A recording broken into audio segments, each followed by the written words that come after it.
విజయవాడ జనసేన కార్యాలయంలో పార్టీ నేతలతో జనసేన అధినేత పవన్ కళ్యాణ్ సమీక్ష నిర్వహించారు. పార్టీని బలోపేతం చేయడంపై జనసేనాని సూచనలు ఇచ్చారు. కృష్ణా జిల్లా నేతలతో సమావేశం ప్రారంభమైంది. ఈ రోజుతో జిల్లా స్థాయి సమీక్షా సమావేశాలు ముగియనున్నాయి. ఎల్లుండి తెనాలిలోని పెద్దరావూరు గ్రామ వ్యవసాయ క్షేత్రంలో జరిగే సంక్రాంతి వేడుకల్లో పవన్ కళ్యాణ్ పాల్గొనున్నారు. జనసేన జిల్లాల సమీక్షపై మరింత సమాచారం మా కరెస్పాండెంట్ పులేంద్ర అందిస్తారు. పులేంద్ర, చెప్పండి, పశ్చిమ గోదావరి జిల్లా నేతలకు పవన్ కళ్యాణ్ ఎలాంటి సూచనలు ఇచ్చారు? కొద్దిసేపటి క్రితమే పశ్చిమ గోదావరి జిల్లా పార్టీ శ్రేణులతో పవన్ కళ్యాణ్ సమీక్ష సమావేశం ముగిసింది. మరికొద్దిసేపట్లో కృష్ణా జిల్లా పార్టీ శ్రేణులతో సమావేశం ప్రారంభం కాబోతుంది. ఇది ఆఖరి రోజు. అయితే పవన్ కళ్యాణ్ ఇప్పటి వరకు ప్రతి జిల్లాతో కూడా పవన్ విషయంగా చర్చించడం జరిగింది. పార్టీ ఆవిర్భావానికి గల కారణాలు, అదేవిధంగా పిఆర్సీ సమయంలో తాను ఎదుర్కొన్నటువంటి సంఘటనలు అన్నింటినీ కూడా కార్యకర్తలకి వివరించడం జరిగింది. ముఖ్యంగా పార్టీనే ఎందుకు పట్టాల్సి వచ్చింది, 2014లో టీడీపీకి అదేవిధంగా బీజేపీకి ఎందుకు మద్దతు ఇవ్వాల్సింది, ఆ తర్వాత జరిగిన పరిణామాలన్నింటినీ కూడా జనసేన కార్యకర్తలకు వివరించడం జరిగింది. దానికి తోడు 2019 ఎలక్షన్ లో ఏ విధంగా ముందుకు వెళ్ళాలి, ఆ పార్టీ యొక్క వర్కింగ్ క్యాలెండర్ ను, అదేవిధంగా పార్టీకి సంబంధించినటువంటి ఎజెండాను ప్రజల్లోకి ఏ విధంగా తీసుకువెళ్లాలనే దాని మీద వారిని కార్యాన్ముఖులు చేసేందుకు కూడా పవన్ కళ్యాణ్ సిద్ధమయ్యారు. ఇప్పటికే ప్రతి పార్లమెంట్ నియోజకవర్గంలో ఒక తాత్కాలిక కమిటీలు ఏర్పాటు చేస్తూ ఆ కమిటీలు 25 మంది నియమించే విధంగా వివిధ రంగాలకు చెందిన కార్యకర్తలను వివిధ కమిటీలు ఏర్పాటు చేసి ఆ కమిటీలు తర్వాత శాసన కమిటీలుగా రూపాంతరం చెందేలా తాను చర్యలు తీసుకుంటానని చెప్పేసి పవన్ కళ్యాణ్ వారికి హామీ కూడా ఇవ్వడం జరిగింది. అయితే ఈ గత 4.5 సంవత్సరాల నుంచి పార్టీ నిర్మాణం ఎందుకు చేపట్టలేదు అనే దాని మీద కూడా కార్యకర్తలకు వివరించడం జరిగింది. ఏదైతే సంక్రాంతి తర్వాత పార్టీకి చెందినటువంటి నియమావళిని, వర్కింగ్ క్యాలెండర్ కూడా విడుదల చేస్తామని చెప్పేసి పవన్ కళ్యాణ్ వారికి ఒక విధాన్ని ఉద్దేశించడం జరిగింది. దీనికి తోడు పవన్ కళ్యాణ్ రేపు 13వ తారీఖున తెనాలి పెద్దరావూరు దగ్గర సంక్రాంతి సంబరాల్లో పాల్పంచుకోబోతున్నారు. ముఖ్యంగా ఈ సంక్రాంతి సంబరాల్లో ముఖ్యంగా రైతులతోనూ మహిళలతోనూ ప్రత్యేకంగా భేటీ కాబోతున్నారు. ముఖ్యంగా రైతులు, అదేవిధంగా మహిళలు వాళ్ళు ఎదుర్కొనే సమస్యలను, ముఖ్యంగా డెల్టా ప్రాంతంలోని రైతులు ఎదుర్కొనే సమస్యలు పవన్ కళ్యాణ్ తెలుసుకుని వారికి ఏం చేయబోతున్నారు దాని మీద పవన్ కళ్యాణ్ కీలక అంశాలను ప్రకటించబోతున్నట్లు మనకి తెలుస్తా ఉంది.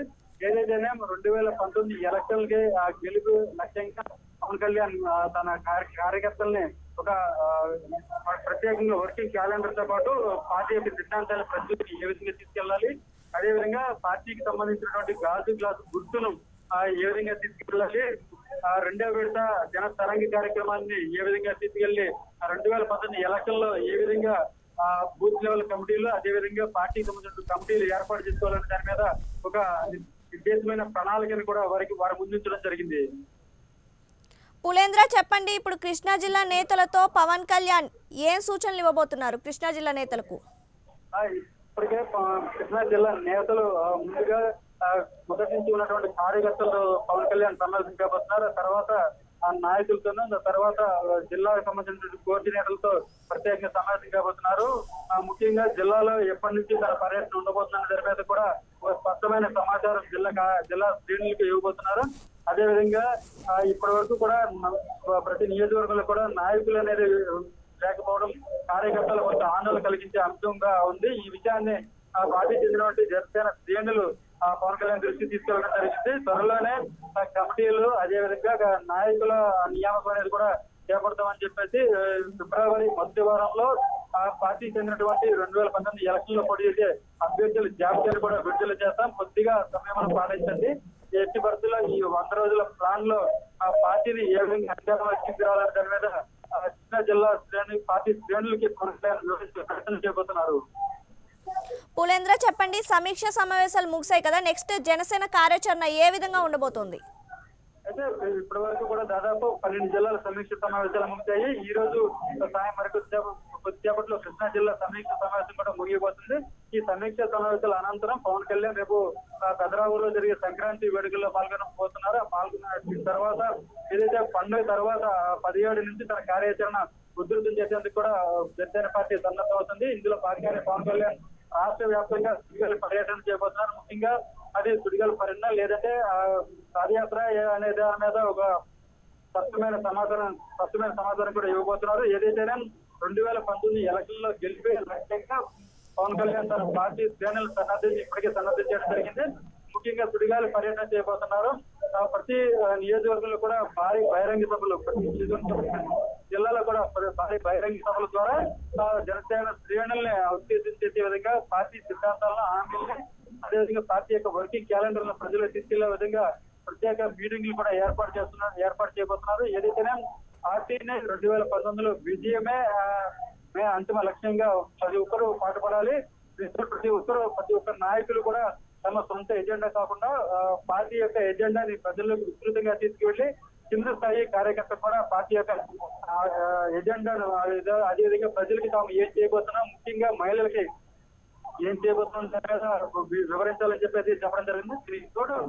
పెద్ద ఎత్తున యువతకి మహిళలకి 60% చొప్పున సీట్లు కేటాయిస్తున్నట్లు కూడా పవన్ కళ్యాణ్ చెప్పడం జరిగింది. అదేవిధంగా సీనియారిటీ మిగతా పార్టీ నుంచి వచ్చే సీనియర్లు అయితేనే అదేవిధంగా మొదటి నుంచి ఉన్న సీనియర్ నాయకులకి 20% సీట్లు కేటాయిస్తాం, అదేవిధంగా సీనియర్ మేధావులకి మరో 20% సీట్లు కేటాయిస్తాం అని చెప్పేసి పవన్ కళ్యాణ్ చెప్పడం జరిగింది. ఏదైతే 2019 ఎలక్షన్ లో ఎటువంటి ముఖ్యంగా కేసులు వివాదాలు లేనటువంటి నీతి నిజాయితీపరులైన వ్యక్తులకి మాత్రమే సీట్లు కేటాయించే అవకాశం ఉన్నట్టు తెలిసింది. ఏదైతే మిగతా పార్టీలు ఏదైతే టీడీపీ, వైఎస్ఆర్సీపీ ఈ రెండు పార్టీలు అభ్యర్థులు కేటాయింపు జరిగిన తర్వాత మాత్రమే జనసేనకు సంబంధించినటువంటి 2019 ఎమ్మెల్యే అభ్యర్థులను ప్రకటించనున్నట్లు కూడా మనకి జనసేన పార్టీ శ్రేణుల నుంచి తెలుస్తా ఉంది. పులేంద్ర చెప్పండి, ఈ రోజు పవన్ కళ్యాణ్ మీడియా సమావేశం ఏర్పాటు చేసే అవకాశం ఏమైనా ఉందా? అయితే ఇప్పటి వరకు కూడా ప్రతి జిల్లా నాయకులతో కూడా అదేవిధంగా పార్టీ శ్రేణులతో సమావేశాలు ఈ రోజుతో ముగుతా ఉన్నాయి. ఈ నేపథ్యంలోనే ఇప్పటి వరకు పవన్ కళ్యాణ్ అదే కార్యకర్తలకు ఏ విధంగా దిశానిర్దేశం చేయడం జరిగింది, వర్కింగ్ క్యాలెండర్ వారికి ఏ విధంగా వివరించడం జరిగిందనే దాని మీద ఈ రోజు సాయంత్రం మీడియాతో కూడా మాట్లాడే అవకాశం కనిపిస్తా ఉంది. ఇప్పటికే పార్టీ నుంచి అందుతున్న సమాచారం ప్రకారం మీడియాతో కూడా తాను ఏం చేయబోతున్నది, అదేవిధంగా రేపు సంక్రాంతి కూడా కీలక ఉపన్యాసం కూడా చేయబోతున్నట్లు మనకి అందుతున్న సమాచారం.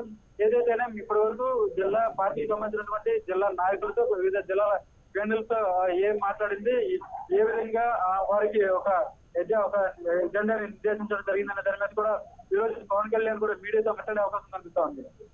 Right, thank you Pulendra.